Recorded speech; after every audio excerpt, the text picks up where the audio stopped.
امروز برای من لحظه‌های اولینی، قدم‌های اولینی همچون با وظیفه رئیس جمهور است.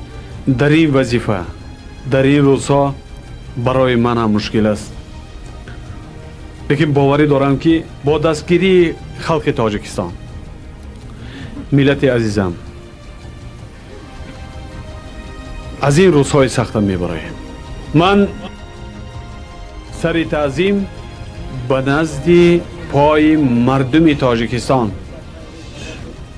خلق تاجیکستان فرود میارم و میگویم تا که باشم برای ملتم، برای خلقم، برای دولتم خدمت میکنم.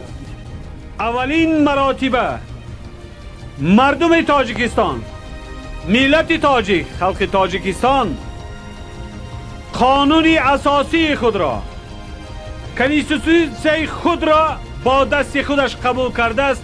این عصرهای عصر در تاریخ دولتداری تاجیکستان صحیفه نو گشاده شد و ابدی خواهد ماند.